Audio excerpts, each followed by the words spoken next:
여러분 안녕하십니까? 광주 MBC 뉴스데스크입니다. 붕괴 참사가 발생한 학동 4구역 재개발 사업 개입 정황이 드러난 문흥식 전 5.18 구속부상자회 회장이 해외로 도피한 사실이 확인됐습니다. 문 전 회장은 이미 이틀 전 미국으로 출국했는데 뒷북 수사라는 비판도 제기되고 있습니다. 보도에 이다현 기자입니다.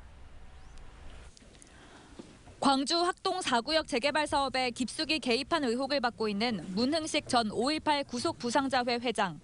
경찰도 철거 공사업체 선정을 둘러싸고 문 회장이 직간접적으로 개입한 정황을 포착했습니다. 이에 따라 경찰은 문 전 회장을 피의자로 입건했지만 이미 지난 13일 미국으로 도피한 뒤였습니다. 2765명의 재산권과 생명을 보호를 해주려고 하면 그대로 해야 되잖아요.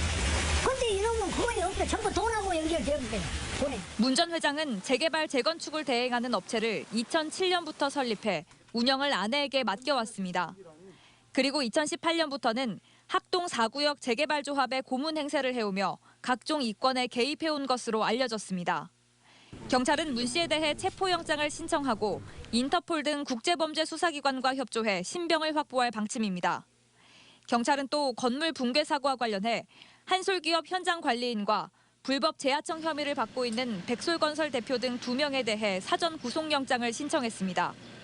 그리고 광주시청과 동구청, 학 4구역 재개발조합 사무실에 대한 압수수색을 실시해 행정기관의 감독 부실과 재개발조합과의 유착관계 등을 확인할 계획입니다. MBC 뉴스 이다현입니다. 미국으로 도피한 문흥식 전 5.18 구속부상자회 회장은 조합장 선거에 참석하는 등 학동 재개발 사업에 깊이 관여해왔습니다. MBC가 입수한 자료에는 문 전 회장과 현 조합장인 조모 씨가 인근 다른 재개발 사업에서부터 이권에 개입해온 정황이 담겼습니다. 우종훈 기자가 취재했습니다. 지난 2018년 10월 붕괴 사고가 난 학동 4구역 재개발 사업의 신임 조합장 선출 현장입니다. 주식회사 문흥식 고문 입후보 참관인 등이 참석하셔서 당시 5.18 구속 부상자회 회장이던 문흥식 씨가 재개발 관련 업체 고문으로 소개된 겁니다. 덩치 좋은 경비원들까지 데려와 둘러세웠습니다. 결국 문 씨와 밀접한 관계에 있던 조모 씨가 조합장으로 선출됐습니다. 따라서 기호 1번 후보자님이 조합장으로 선출되셨습니다. 의장님께서는 그런데 조합장으로 선출되기 전부터 학동 4구역 재개발에 개입했다는 의혹도 제기됐습니다. MBC가 입수한 자료에는 학동 4구역 재개발과 관련해 시공자인 현대산업개발과 협의권을 조 씨에게 일임한다고 돼 있습니다. 당신이 뭔데 갔냐? 그리고 그 가기 전에 계약위원회에 이임을 받고 공식적으로 받고 올라갔으면 그게 정당한데.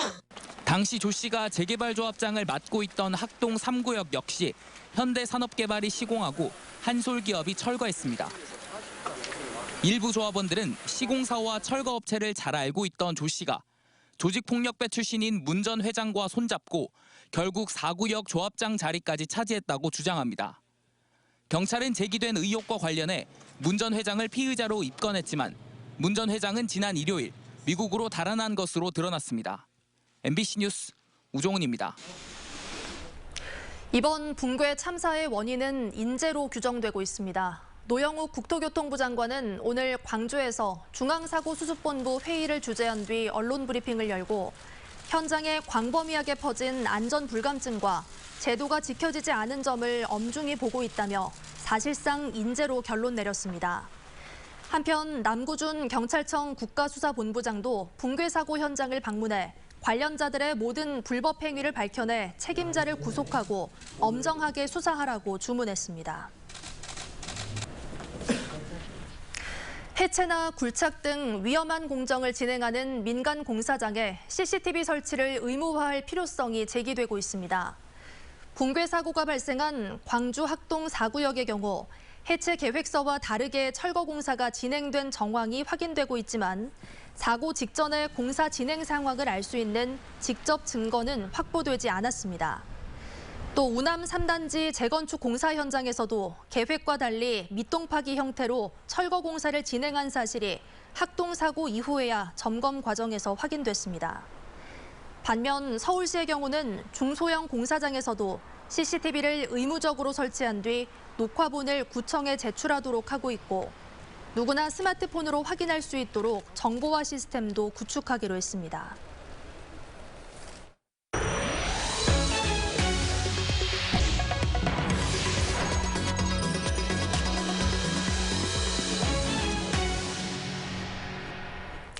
(5.18) 국립묘지에는 아직 신원이 밝혀지지 않은 5명의 무명 열사가 잠들어 있는데요. (5.18) 조사위원회가 41년 만에 이 가운데 1명의 신원을 찾아냈습니다. 가족 찾기를 포기했던 유족은 감사 인사를 전했습니다. 송정근 기자가 전해드립니다. 이름도 사진도 없는 무명 열사의 묘. 궂은 날씨 속 정장을 차려입은 한 남성이 절을 올립니다. 무명 열사로 묻혀있던 5.18 희생자가 41년 만에 가족과 재회하는 순간입니다. 그 당시 나이가 12살 정도 돼가지고 이제 형님 위해를 찾았으니까 잘 모셔야죠. 잘 모시겠습니다. 이름을 되찾은 묘지의 주인공은 신동남 씨. 1980년 5월 20일 알 수 없는 장소에서 총상을 입고 적십자병원에서 긴급 수술을 받았지만 이튿날 끝내 숨졌습니다. 사촌 동생이 병원에 찾아와 신 씨의 사망 사실을 확인했지만 그게 마지막이었습니다. 사촌이 자리를 비운 사이 신 씨를 자신의 가족이라고 착각한 또 다른 피해자 가족이 나타나 장례까지 치른 겁니다. 하지만 죽은 줄 알았던 피해자는 살아있었고 이미 묘지에 묻혀버린 신 씨는 이름을 잃었습니다. 시신이 없으니까 못 찾았지. 근데 그 시신이 어디로 갔는지 알고? 몰랐죠. 물어보진 않았고. 누구한테 물어볼 사람도 없고 뚜렷하게 없어. 유족들이 낸 행방불명 보상 신청까지 기각되면서 영원히 잊혀질 뻔한 신 씨의 존재는 5.18 조사위의 재조사를 통해 세상에 다시 드러났습니다. 5.18 민주화운동 진압 직후 광주지방검찰청이 작성한 사망자 검시 기록과 대조하는 한편 그동안 제대로 공개되지 않았던 광주 지역 병원의 진료 기록을 찾아 1990년 이후 242명이 5.18과 관련해 행방불명된 것으로 신고됐지만 공식적으로 인정된 행불자는 84명에 불과합니다. 조사위는 이번 결과를 토대로 지금까지 인정되지 않은 행불자 전원에 대한 전수조사를 실시할 예정입니다. MBC 뉴스 송정근입니다.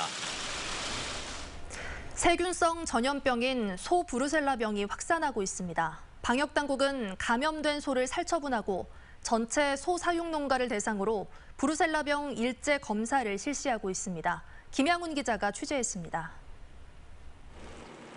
전남의 한 축산농가. 포크레인에 묶인 마취된 소가 대형 트럭으로 옮겨집니다.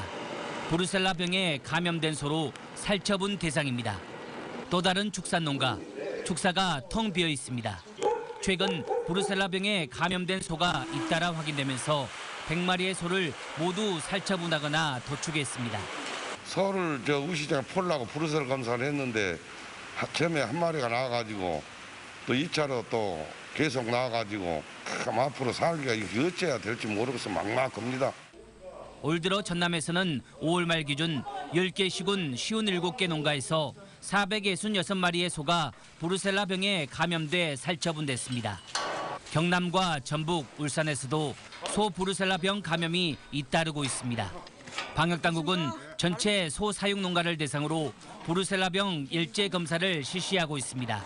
감염축을 조기에 색출하기 위해서 전 시군 일제 검사를 지금 실시 중에 있습니다. 6월 말까지 완료할 계획이고요. 특히 많이 발생한 시군에 대해서는 반복 검사를 실시해서 소 브루셀라병 감염에 따른 살처분 보상액은 시세의 80%에 불과한 실정. 코로나19에 이어 소 브루셀라병까지 확산되면서 축산 농민들의 근심이 깊어지고 있습니다. MBC 뉴스 김양훈입니다. 광주 지역의 코로나19 백신 접종자 가운데 이상 반응 신고자는 500명의 1명꼴로 나타났습니다. 광주시에 따르면 지금까지 백신 접종자는 1, 2차를 모두 합쳐 45만 명을 넘어섰고 이 가운데 이상 반응을 신고한 접종자는 907명, 비율로는 0.2%로 집계됐습니다. 백신별로는 아스트라제네카 0.24%, 화이자 0.1%, 얀센 0.23% 등으로 큰 차이는 없었습니다. 내일부터 광주에서도 30세 미만의 보건의료인을 대상으로 모더나 백신 접종이 시작됩니다. 접종 대상은 전남대병원과 조선대병원 등 상급 종합병원에서 근무하는 30세 미만의 의사와 간호사, 실습학생 등입니다. 보건당국은 상급 종합병원에 이어 가용 물량 범위 안에서 접종 대상 기관을 확대할 계획입니다. 맥쿼리 인프라펀드가 광주와 광주 인근 지역의 도시가스 공급자인 해양에너지의 지분을 인수했습니다. 맥쿼리는 해양에너지와 경북 지역 서라벌가스의 지분 100%를 총 7,950억 원에 인수하는 내용의 계약을 체결했고 7월 중에 인수 절차가 마무리될 것이라고 밝혔습니다.